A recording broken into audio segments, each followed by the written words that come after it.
नमस्कार दोस्तों, स्वागत है आपका मेरे चैनल इन्वेस्ट विद दीपक समयाल में। तो दोस्तों, आज का ये वीडियो जो है वो मेरे क्लाइंट्स को, मेरे इन्वेस्टर्स को थैंक्स करने के लिए है, जो वेल्थ क्रिएशन जर्नी में मेरे साथ जुड़े हुए हैं, मेरे थ्रू इन्वेस्ट करवा रहे हैं। तो दोस्तों, आज हमने अपना दूसरा माइलस्टोन, दूसरा पड़ाव 2 करोड़ का पार कर लिया है। दोस्तों, आपको याद होगा आज से 3 महीने पहले 7 अगस्त को हमने एक वीडियो बनाया था जिसमें मैंने ये कहा था कि हम 1 करोड़ का AUM जो है वो क्रॉस कर चुके हैं। तो दोस्तों, अभी 3 महीने भी नहीं हुए हैं, हमने 2 करोड़ का टर्नओवर जो है, 2 करोड़ का AUM जो है वो क्रॉस कर लिया है। दोस्तों, हमारा ये टारगेट था कि हम 31 दिसंबर तक 2 करोड़ के पड़ाव को पार करेंगे, लेकिन हम 2 महीने पहले ही, नवंबर के शुरू के टाइम पे ही हमने 2 करोड़ का जो AUM है उसको क्रिएट कर लिया है। तो जितने भी मेरे इन्वेस्टर्स हैं उनका बहुत बहुत धन्यवाद, जो मेरे पे विश्वास दिला रहे हैं, जो वेल्थ क्रिएशन जर्नी में मेरे साथ जुड़े हुए हैं, आप लोगों का बहुत बहुत धन्यवाद। मेरा एक दोस्त है, तो वो मुझे बोलता है कि मैं कुछ 15 लाख रुपए इन्वेस्ट करना चाह रहा हूं, तो उसकी वैल्यू 15 साल में कितनी हो सकती है। तो दोस्तों, ये मेरा एक लमसम कैलकुलेटर है, मेरा क्या, ये तो ग्रो का है, आप देख सकते हो इसको। तो 15 लाख अगर हम 14% से ईयरली ग्रो कर रहे हैं तो 15 साल में उसकी वैल्यू 1 करोड़ क्रॉस कर जाती है।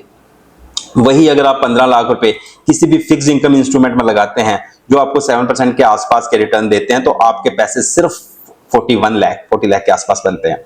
इतना फर्क हो जाता है लंबे समय के लिए अगर आप इक्विटी में इन्वेस्टेड रहते हैं और FD जो फिक्स रिटर्न्स मिलते हैं और जो आपको मार्केट से रिटर्न मिलते हैं, इतना फर्क आ जाता है। दोस्तों, 60 लाख का फर्क बहुत होता है, और सिर्फ 15 साल में, मतलब 4 लाख हर साल का फर्क जो है वो बहुत ज्यादा होता है। दोस्तों, वही अगर हम SIP की बात करते हैं कि SIP अगर आप कितना इन्वेस्ट करते हो, 1 करोड़ पहुंचने के लिए आपको कितना इन्वेस्ट करना होगा, तो दोस्तों आप देख सकते हो कि पर मंथ अगर आप 20,000 की SIP करते हैं, 20,000 की SIP करते हैं और उसको 14% से ईयरली ग्रो करते हैं, तो 15 साल में आपका 1 करोड़ टच हो जाता है। और वही अगर आप 10,000 की SIP करते हैं 15 साल के लिए, तो आप अराउंड 56 लाख के आसपास पहुंच जाते हैं। तो दोस्तों, चाहे आप SIP करें, चाहे आप लमसम इन्वेस्ट करें, आपकी मंथली, आपकी जो ईयरली जनरेशन है कि कितना पैसा जनरेट होगा ऑन एन एवरेज, तो वो 14% के आसपास होता है। वो 12 भी हो सकता है, 16 भी हो सकता है, 18 भी हो सकता है, लेकिन 14% हम ऑन एन एवरेज लेके चलते हैं। तो दोस्तों, कई बार मुझे ये पूछा जाता है कि ये 14% ही आप क्यों कैलकुलेट करते हो। तो दोस्तों, होता क्या है, हमारी इन्फ्लेशन होती है 5 से 6% की और हमारी इकोनॉमी ग्रो करती है 7 से 8% की। इन दोनों को जब ऐड कर लेते हैं तो कहीं ना कहीं हम 13 से 14% के रिटर्न जो है मार्केट से एक्सपेक्ट कर लेते हैं। अगर आप सही सेक्टर्स में इन्वेस्ट कर रहे हैं, टाइमली ओवर वैल्यू होने पे निकल रहे हैं, तो आप 14% से कहीं ज्यादा जा सकते हैं, 16%, 18%, जिसके लिए हम एम करते हैं, क्योंकि हम एक्टिवली मैनेज कर रहे होते हैं अपने फंड को। लेकिन अगर कोई बंदा इन्वेस्टेड रहता है लंबे समय के लिए, अगर कोई इंडेक्स फंड में भी इन्वेस्ट कर देता है, निफ्टी 50 में भी इन्वेस्ट कर देता है, तो उसके 12% के आसपास उसके रिटर्न बन ही जाते हैं लॉन्ग टर्म में। लीनियर रिटर्न नहीं होते, ये नहीं होता कि हर साल आपको रिटर्न मिलेंगे। किसी साल माइनस भी हो सकते हैं, किसी साल 0 भी हो सकते हैं, किसी साल 50-60% भी हो सकते हैं। इस तरीके से दोस्तों ये काम करती है मार्केट या म्यूचुअल फंड्स। तो दोस्तों, मैं आपको कहूंगा, जो नए मेरे साथ लोग जुड़ेंगे, जो इस वीडियो को देख रहे हैं, मेरे साथ जुड़ना चाहते हैं, मैं अपना नंबर फ्लैश कर दूंगा इस पे, आप मुझे कॉल कर सकते हैं। जब आपको कन्विक्शन आ जाए, जब आपको ये चीजें समझ आ जाए कि ये चीजें कैसे काम करती हैं, तब आप इन्वेस्ट करें।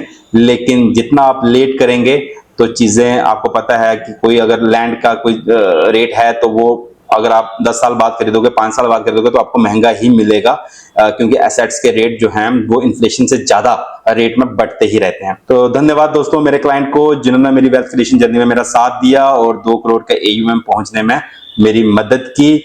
और मैं विश्वास दिलाता हूं अपने क्लाइंट्स को कि मैं जरूर एक्टिवली मैनेज करूंगा आपके पैसे को, और सही से ध्यान रखते हुए कि टैक्स हार्वेस्टिंग कैसे करनी है, अगर कोई स्कीम महंगी हो जाती है तो उसमें से स्विच कैसे करना है, टैक्स कैसे बचाना है, ये सारी चीजें मेरा काम है, जिसको मैं स्टडी कर रहा हूं। मैं इसकी नॉलेज रखता हूं। कोई अगर सीखना भी चाहता है तो वो भी मुझे कांटेक्ट कर सकता है। मैं अपने वीडियो भी बनाता रहता हूं, जैसे आपको अभी इस जो वीडियो देखोगे, इस चैनल के थ्रू भी मैं कोशिश करता हूं कि लोगों को एजुकेशन दे सकूं, समझा सकूं। बहुत बहुत धन्यवाद दोस्तों, एक माइलस्टोन और अचीव हो गया आप लोगों की दुआ से, आप लोगों के कंट्रीब्यूशन से, और वेल्थ क्रिएशन जर्नी में मेरा साथ देने के लिए बहुत बहुत धन्यवाद।